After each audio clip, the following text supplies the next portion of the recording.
I'm Johnny Buchanan.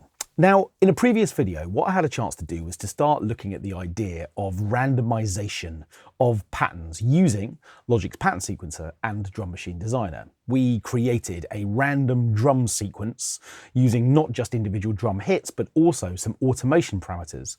And towards the end of that video, what started to happen was that the pattern sequencer and drum machine designer started to behave a little bit like a modular synthesizer. And that got me quite excited because the idea of the approach that modular synthesis could take within a workstation feels like quite an interesting idea to continue to explore. And that's what we're going to do right now. Now, towards the end of that video, on top of the drums, I just dragged and dropped in a sequence from a pattern sequence that exists within Logic's own loop library, which is called Flutter and Light. And what we're going to do is to start with that sound here, but I've got rid of its pattern sequence and we're going to build one of our own from scratch. So to do that, you can see that I've got a loop set around 4 bars already. And what I'm going to do is to hit Control and click within this area, and now that gives me a chance to create a pattern region. And straight away, what Logic is going to do is to give us an octave of notes, starting from C2, rolling all the way through up to C3. And in fact, it looks to me like this is a minor scale, a melodic minor scale, and those are the notes that I've been given. Now, we can, first of all, decide that we want to work in a different key. And in fact, I do want to work in a different key. I want to work in D. So I'm going to hit Option and I'm going to go up, and that's going to give me a D minor scale starting from D2 upwards. But what if what I want to do is to extend the number of notes that I'm working on or readily change the kind of scale that I'm working on? Well, there are a couple of ways that I can do that. One would be to simply add the next note I want to add. So the next note, if I wanted to continue within this scale, would be E3. So I could click on the top note and I could come to notes and I could come to E and select E3. And now I've got a new note to be added to my sequence. And I could keep going that way. And actually one thing that's interesting to note about that is that if I clicked in a different part of my scale and I came to plus and notes and I decided to add F3, then actually rather than adding it right in the middle of the sequence, Logic will put it up at the top because of course it's the next highest note. Well, in fact, it's the new highest note within my sequence, and that's quite effective. But I've still got a scale fundamentally of D minor, and I want something a little bit different to that. So what I'm actually going to do, look at that, if I click on the actual note itself, it will play it for it. It's quite nice. What I'm actually going to do is to get rid of all of the notes apart from one of them, which is D2, which is here. And what I'm going to do is to create a sequence in a slightly different way. And the way that I'm going to do it is like this, by coming to the plus button and coming to Learn, Add. And when I click this button, a nice little light comes on under a Learn button. And now what I'm in a position to do is to teach Logic all of the notes that I might want to add to my sequence. So I can start wherever I like. So I've got F3 in there.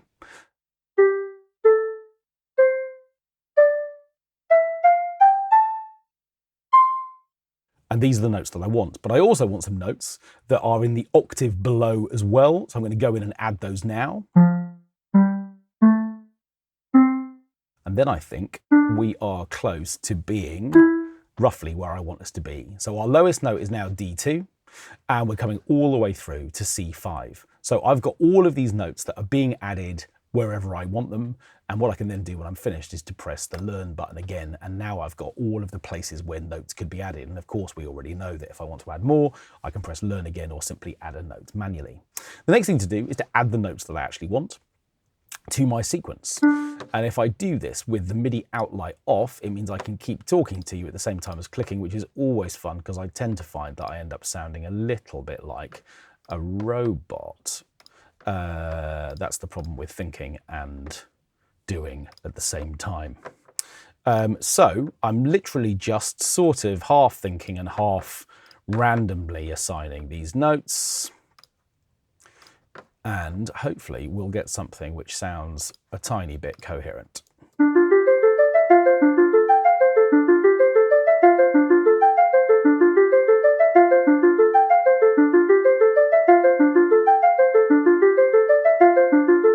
And actually that little chord moment's nice. I might think about doing that in a couple of other spots as well. So for instance, we could do that. Don't you think?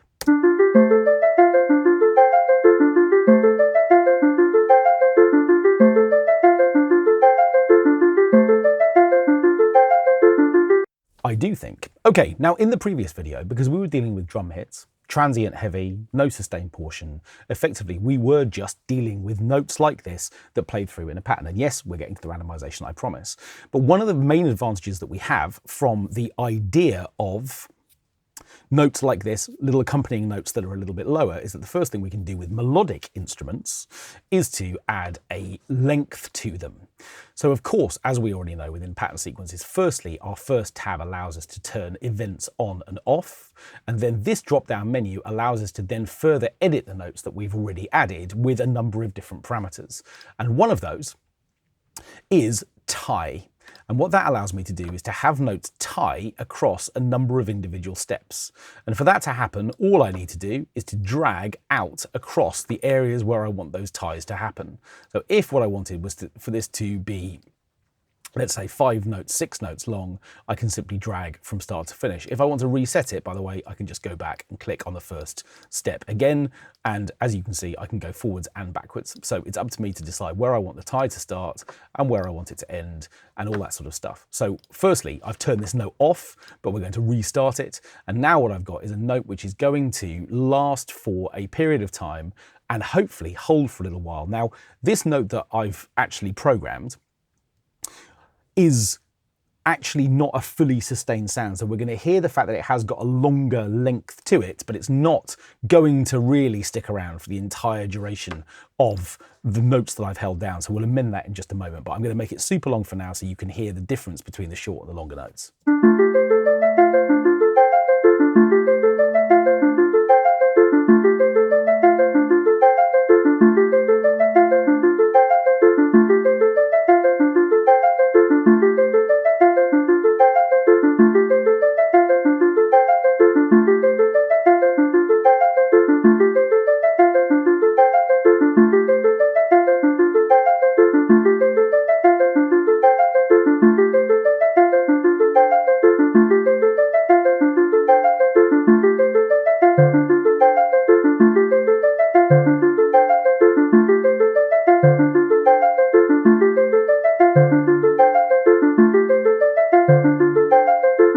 So we've got a few of those now, I know, just drifting off into a little sleep. It's nice, isn't it? But what we also need to do, as we've established before, is of course to add our random. So I'm going to do that for every single lane where we've got notes. I don't have to do it for all of them, of course. And in fact, actually, I say I'm going to do it for all of them. These low notes that I've added, I'm going to leave alone. So anything which has got a tie, I'm not going to add a randomization to. So that effectively we've got some continuity at the same time as other notes sort of morphing and changing over the top.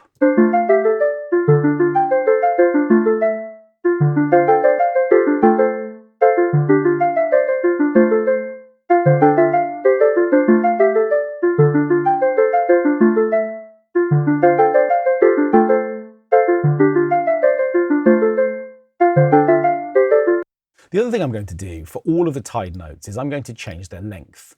Now what this is going to do, or change the length of the sequence, or indeed the playback speed of the sequence, I should say. So at the moment, everything's running as a 16th note, but what I'm going to do with all of these tied notes is I'm going to turn them into 8th notes, which means that their notes are going to happen half as fast as the busy ones over the top.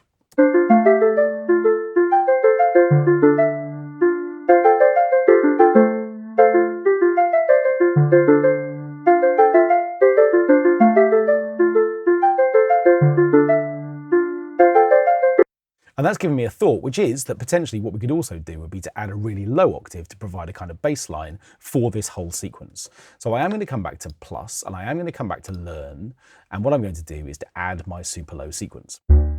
So there's D1. What I'm also going to do is to add F1 and A1, and maybe G1 too. That's the sort of speed, or at least those are the order of the notes that I'm kind of thinking of using them in, which is why they've been added in a slightly different order, in a strange order.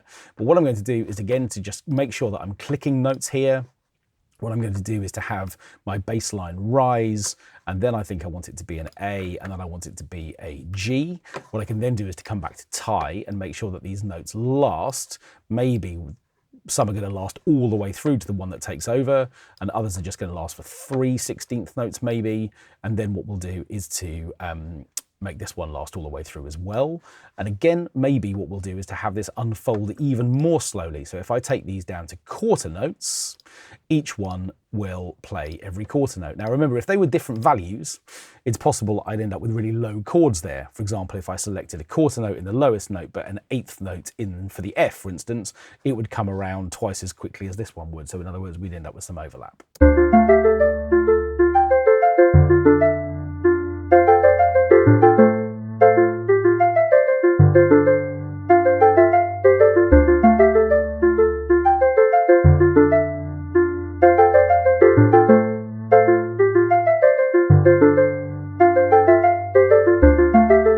So now we've got a kind of baseline over that figure as well, which I think is going to be quite nice. So effectively, the first thing we can do with these ties is to make sure that in addition to really short notes, we have some longer notes. Okay, well, the other thing that we could potentially do would be to add a couple of little repeats. Now we know about these already. What these effectively do is to break notes up so that rather than just simply playing a single note, instead what they can do is to play 2 or 3 or 4 or 5 little glitchy, rough moments, if you like. Now, I don't want this to go crazy. I definitely don't want anything faster than a 2, in other words, breaking a note up into 2 halves, but I'm just going to select a couple of these, and I am going to just do that in a couple of spots, just so when a couple of notes come round, we just get a little bit of that sort of randomization in terms of introducing those little repeats as well.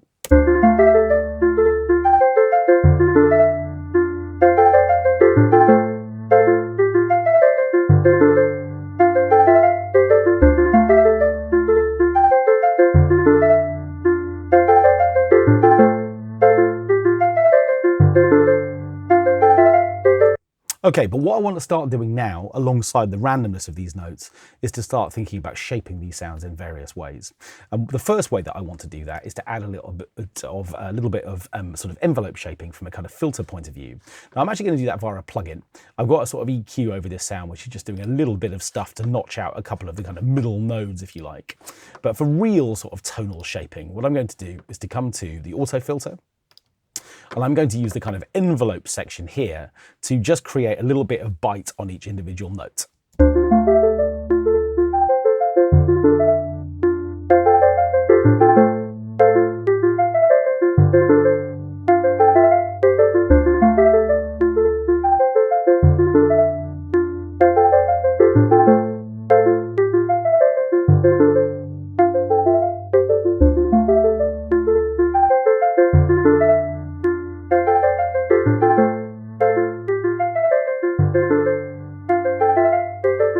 Now the amount of that I actually want to have change from one step to another. So this is where automation is going to start to come in. I'm going to set up this little envelope shaper, but what I want to do is to vary exactly what the cutoff is going to be for each individual note. So to do that, I'm going to come over here and I'm going to come to automation, and because I've just added the auto filter, I'm going to discover that it's going to appear in a list of selectable parameters, and it's the cutoff frequency that I want to automate. Now again, remember there are 2 things that I need to do here. Firstly, what I need to do is to turn on all of the places where I might want a step to happen, and that's every single one of these. And then what I need to do is to come back over here and this time to select a value. Now, of course, if these were notes, the values would be velocities. They'd be the strength of each of those individual notes. But velocity doesn't mean anything within the auto filter. What we need to do here is to select the amount of filtering on a per step basis. So again, what I'm going to do is just to sort of assign these without thinking too hard, because again, I suspect that this is something we might actually just randomize, in which case it's going to go completely randomly select each of these steps one after another anyway. Now remember, what I've got is an envelope which is opening up the filter. How much does it open? Well, that's dependent on the cutoff amount, and that is the parameter that I've just randomized. So that sounds like this.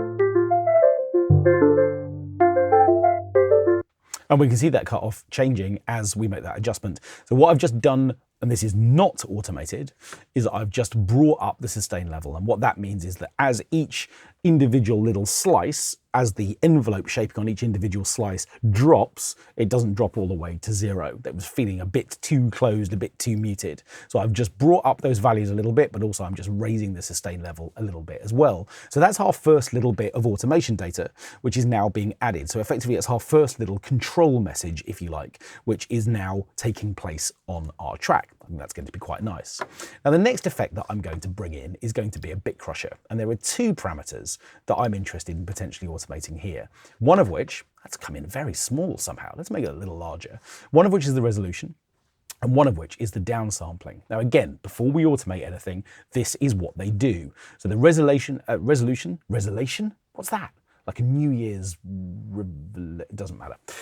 Resolution effectively is literally the bit depth of the sound. So we can go from this kind of crunchy SID chip 8-bit effect through to CD quality. Remember those? 16-bit, all the way through to really high resolution, 24-bit if we want. And as we change resolution, that does this.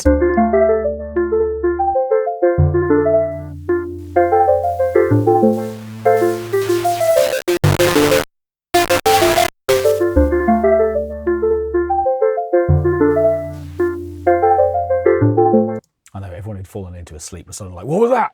Okay, well, that's our little resolution light, and I think that's going to be really nice. It's going to be a nice little addition. And then what we've got is downsampling.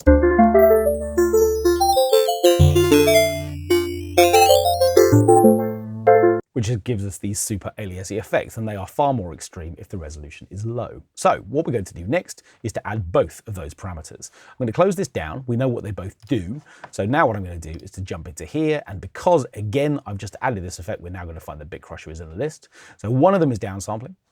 And the other one that we want to play around with also within the Bitcrusher is going to be our resolution. And we're going to do that one first. So we've got both of those now added as lanes down here at the bottom. Again, remember what I need to do is to stripe all of the notes that I want to use. And we might as well do that for both parameters at once. That switches on a literally little control message to say, yes, here is a place where I might want a value.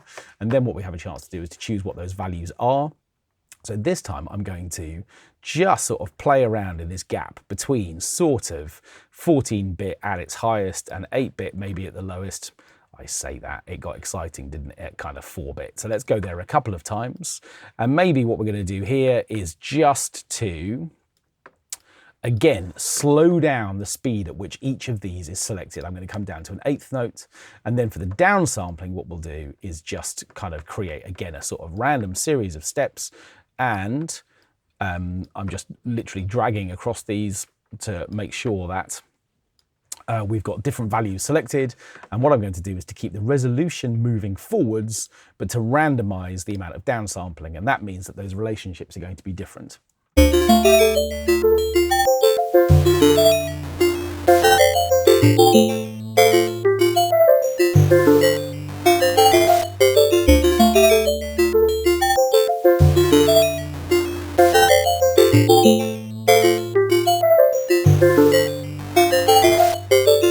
Okay, so that's nice, but it's too much.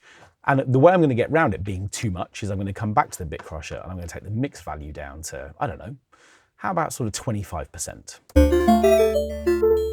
Still too much.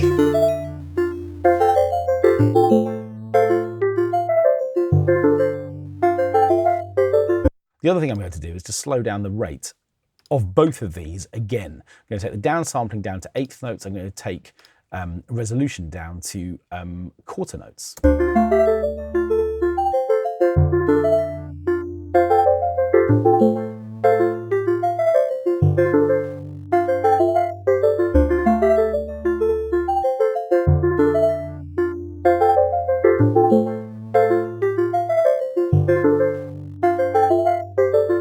Okay, so we've now got this nice little shimmery kind of lo-fi thing. Probably even a mix of 4.84% is still too much, but nevertheless, we'll leave it there for now. Okay, now what I want to start doing is to start thinking about space, because of course we do want to think about space. But What I mean by that is I definitely want to set up a reverb for this, and I definitely want something to be automatable as far as that is concerned, but I'm looking for something that is maybe a little bit off the beaten track. It would be very easy to set up a reverb and just maybe randomly automate its mix dial, for example, how much of that we're going to hear at any given moment. But I'm interested, I think, in something which is maybe going to play around with the idea of something that's going to stick around in a slightly less predictable way. I'm going to come to Chromaverb, and I'm going to come to the Bloomy algorithm. And when I click on this, I think I'm right in saying that in addition to setting a decay time, I have the opportunity to freeze this reverb. Now, what does that mean? Well, again, without automating it, let's just experiment.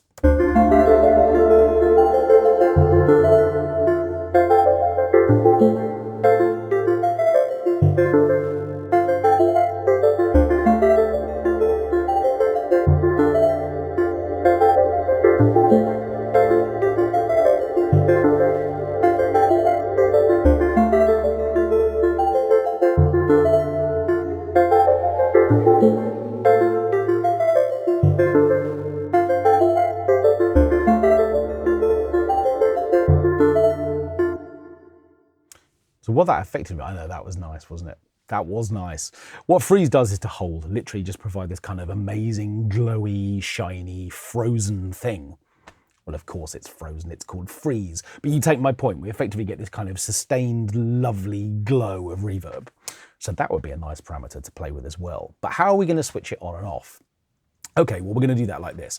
We are going to, again, add another lane of automation data. Remember, that means automation. Here is Chromaverb, and I'm hoping, sure enough, goodness me, there's a lot of stuff that we can automate within Chromaverb, but it's the freeze button that we are interested in playing with. So I'm going to select that, and up it comes, and by now, we now know these two really important steps. Firstly, how many steps do I want? And secondly, what's the value of those going to be when they happen? Well, I think I'm probably right in saying that I need to create a step, and then I'm going to find that the values are on or off. So I think we're going to have 4 of these, or maybe not 4, maybe 3. But anyway, I'm going to create a couple, like there, for instance. And then what we're going to need to do, I'm going to think about those as being my on steps, if you like. And then what I want to do is to turn them off. So I'm going to think about those as being my off steps, just for now, just in my head. So what does that actually mean in terms of how we would make that happen if this sequence was linear? Well, we'd come to the values and we would turn this one on, and this one on, and this one on, and those ones would remain off. Now, I'm currently working with a pattern in 16th notes, so the freezing on and off is going to be incredibly fast at this resolution. So I'm going to take that down to quarter notes, and we'll see what that sounds like.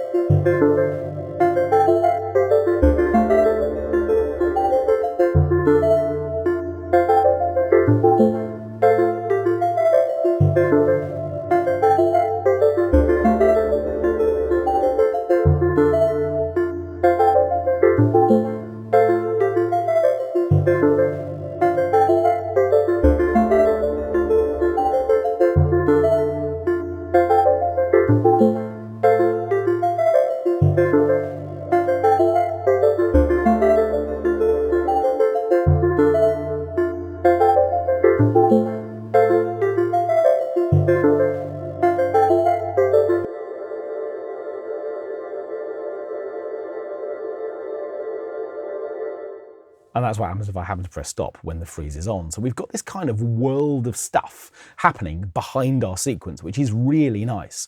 What happens if I randomize that? That means that effectively these steps are going to be selected at random. What I'm also going to do is to have them play even more slowly. So these are now going down to a half step.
This time I managed to press stop without the freeze being active. So the reason I've opened up all these interfaces, you can see exactly how they're all being randomized, how they're all contributing to the overall sound. There's one more thing I want to do. I really like this. You can see that the other thing I've done with some of the steps is to take them down to eighth notes as well. So again, they happen half as often as they were before.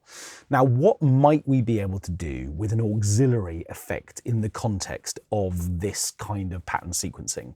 Well, let's experiment with that next. What I'm going to do is to set up an auxiliary send.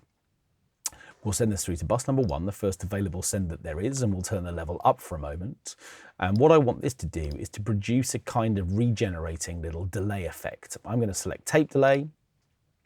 And one thing that's changed with tape delay, which is quite interesting, is that now when you open up tape delay for the first time, you'll find, or at least if you open the default patch, you'll find that you have this incredibly little narrow frequency area over which the effect is working. That's a new little development. It used to open like this, with the whole frequency area open. And that's fine, but if you're in any way wondering why suddenly everything feels very bandpassed, that may well be why. And also, the clip threshold is down a few dB as well. So again, that parameters to explore and think about when you're working with tape delay now. Okay, so as a static level, as a static effect, if I set up, for example, a dotted eighth note delay, using these parameters as I've just set them up to this kind of super bright thing with this amount of feedback, it sounds like this. Oh, and by the way, because I've set this up on an auxiliary effect, this of course can be 100% wet.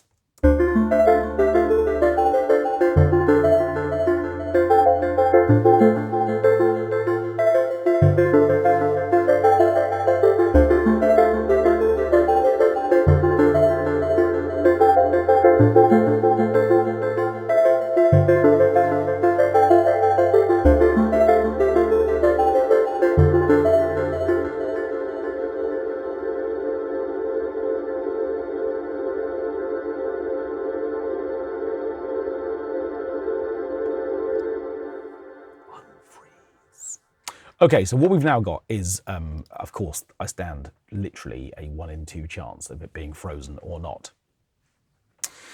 I've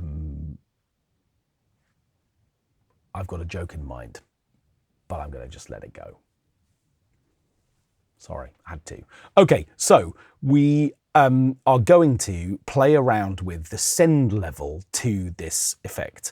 Now then, this means that we've got a slightly different experience happening now, whereas all of the effects that we've added automation to so far have been inserts, and therefore they're sort of in line with the channel. What I really want to do here is to automate the send level to this tape delay. In other words, this dial right here is the thing that I want to automate. The amount of this that's happening to flick little moments of this sequence across the delay to pick that up before then switching it off again. So can we do that? Is there a way to add the send level here? Well, let's go and find out. What we're going to do is to come to automation, and then what we're going to do is to come to main, and then we're going to find the send level to auxiliary 1. Now, I should have labeled this, but I haven't, but I'm going to do that right now. So this is going to be our delay, and if I was to now select that parameter, it would say delay next to it. But this effectively now is the send level to this effect. So again, what I need to do is to decide how many moments I want to have potentially create a level to the send, and that's going to be all of them. But I only want this to happen every once in a while. So most of them I'm going to switch off.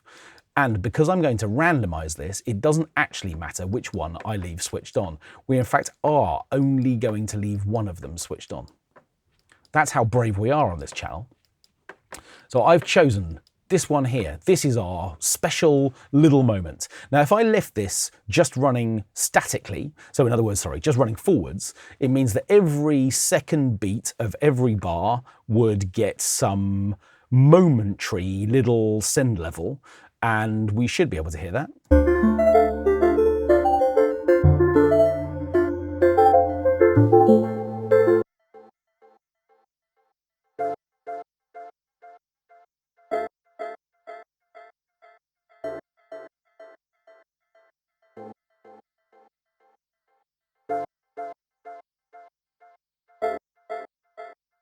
Why is it different every time? I'll give you a moment to work out the answer. Yeah, it's because the sequence is randomized. So what it's being fed is different every single time. It's rather beautiful, that, isn't it? So we've got that happening. We could have another one, couldn't we? It feels like we could. And what I'm also going to do is to have them be slightly different volumes. Now remember, that's the send level I'm controlling here. So the amount of send controls how much signal is sent across the tape delay. So one of these, I'll make this a bit more extreme, is going to be louder than the other. But the other thing we're also going to do is to take them down to an eighth note, which means that effectively that send level is going to be open for longer.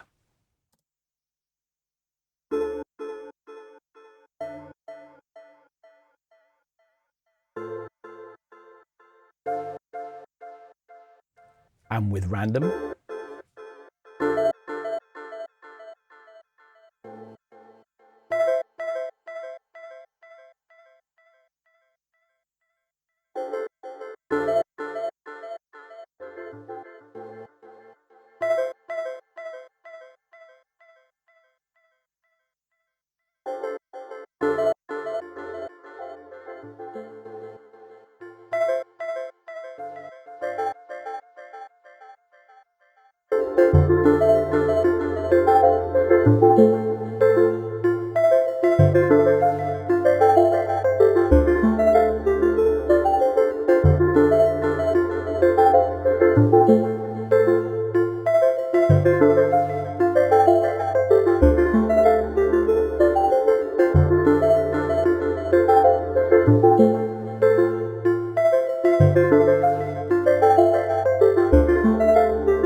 I think that's really nice. And it brings to mind one more thing. So on this channel, many moons ago, I made a video which was called Making a One-Note Track, where effectively what I did was to take one note and through a series of auxiliary treatments, create a piece of music where one note fed an auxiliary, which then triggered a series of effects which sent to another one. What if we were to take this delay and send it to another auxiliary with maybe a reverb or a distortion on it or something else, whereby randomly selected and generated tape delays then randomly selected something else by feeding that signal on somewhere else. Again, because we can control that second send, the send that would be coming from the tape delay to whatever that other effect would be, again, we can set up another level of complexity to our mix.